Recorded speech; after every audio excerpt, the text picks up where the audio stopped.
Okay, I'm just going to revisit my silicone sluice mats. I've got these ones laid out, and I'm going to give them a shot in this little sluice box I made up, this 6-incher. I also made up a spray bar that I can hook up and have sit at the start here.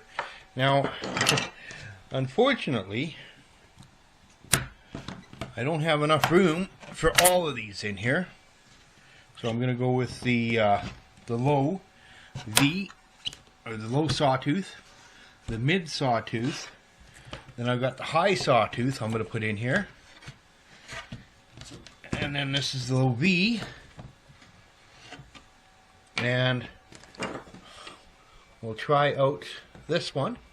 This is that gated one I've got built, and we'll finish off with this high double O swirl. I think that'll work quite nicely. So, just like that, and then that spray bar will go up here, and I've got another mat I'm going to put upside down up here at the start to give me a smooth transition to put material on. Alright, let's see if I can get one to fit in here, something like this, and then we'll transition from that over these mats. And of course the back one will hang down a little bit because it'll need a little extra room. Now this is just a box to try it out in. I don't have an aluminum finishing sluice box, so best I can do. So I'll get these all glued together and we'll give it a shot. Okay, be right back.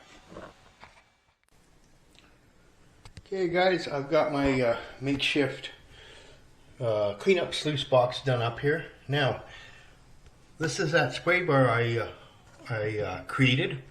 If anybody's interested, wants me to put it up on eBay, just leave a comment down in the comment bar, and I'll look at putting that up on eBay for you guys.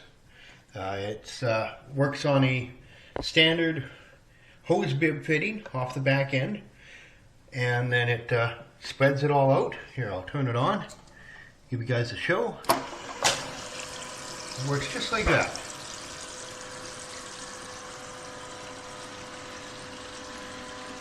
So I've got all my different silicone mats in here that I can fit, going from the low sawtooth, the mid sawtooth, high sawtooth, my low V, and then my gated switchback swirly kind of unit, and then this this triple or this double triple unit here. So we'll give it a shot and see how it works.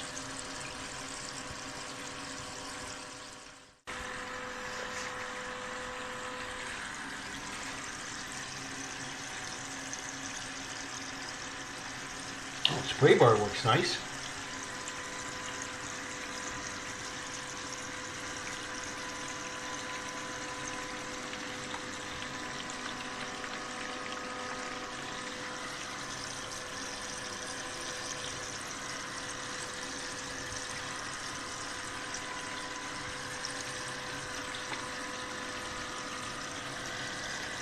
Okay, moving the material around.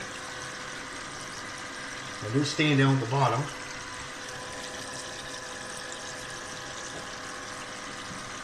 Relocate this clip.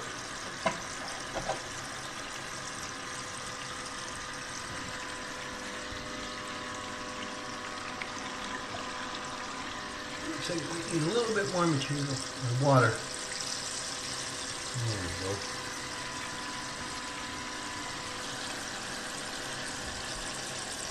Oh yeah. Moving that material. Okay. A little bit more.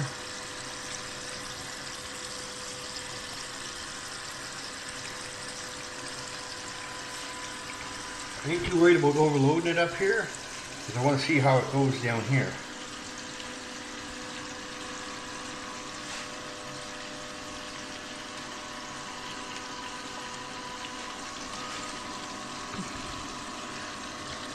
swirling around in this one. That's good. Oh, a little bit of silicone stuck here. Get that out of there.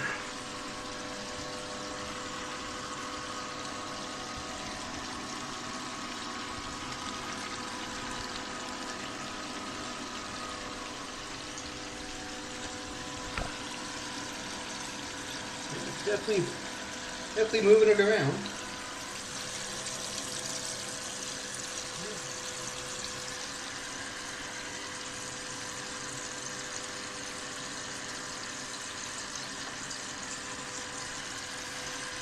Okay, I'll go through this pail and then see what we end up with. Be right back.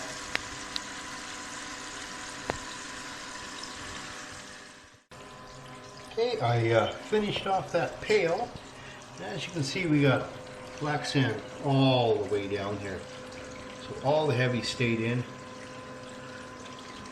all the way down to the bottom. Now we got some blonde sand in here. I'm still letting it clean itself out. And there's a little bit more of the light rock in here than I was looking for, but it might be stuck in between. This is that high sawtooth. It might have gotten itself stuck in between there. So overall though, the mid-range sawtooth worked really well. I have seen a couple of pieces of gold floating around in that black sand. And as a cleanup, this low sawtooth would work really well. It's held on to that black sand the entire time I've been working this. Alright, I'll let this run a little bit and then I will do a cleanup. Okay, so I got that all cleaned up, and not sure if you can see that.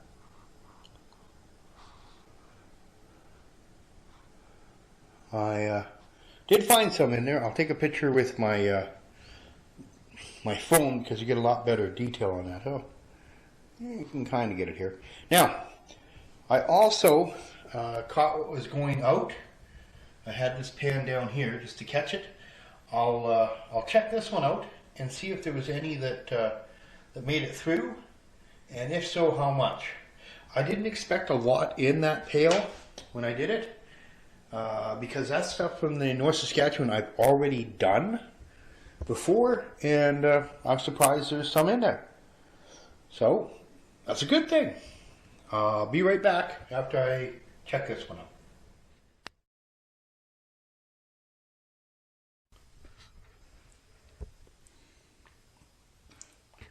Okay, so I found a couple of specks in here.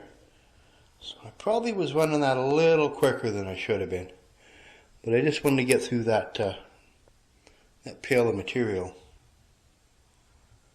Alright, I'll take a picture of that with my camera too. And so there's about 1, 2, 3, 4, 5, 6, 7, 8, 9, about 10 specks in there. Oh, 11. There's actually a good size one there. Yeah, I was definitely running that too fast. Alright. I've got another pail here. I might just run. We'll see. Stay tuned.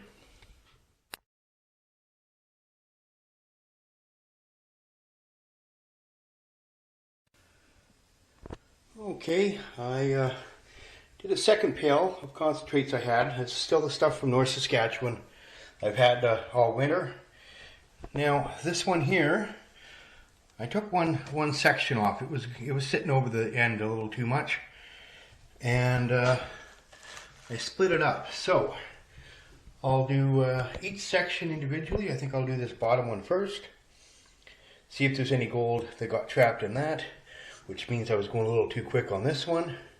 And then I'll do this one, and we'll see where we're at.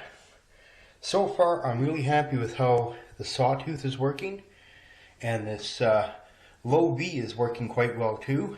It's catching and it's moving material around. So we'll empty this out and have a look at it.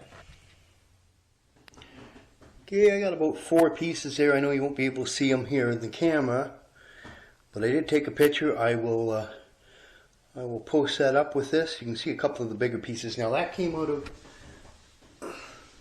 that came out of this one here. Okay, this was at the bottom. So, we'll see what this one caught. Be right back. Okay, I did that top one up. There's quite a few specks in there too. Right now that's all I'm getting out of all of this is just specks. I did most of this up already, but it's nice to see there's still a little bit shiny in there. So I'll take a picture of this, and as far as I'm concerned, that's a pretty successful test considering there wasn't a lot of gold left in this stuff. So right on. Like I said, anybody interested in some of the designs, they're all available online for the mat. But again, if anybody's interested in the spray bar that I built up here, give me a shout on the comments, and I'll look to making it available on eBay as well with the rest of the mold, the silicone molds. All right. So again, thanks for showing up.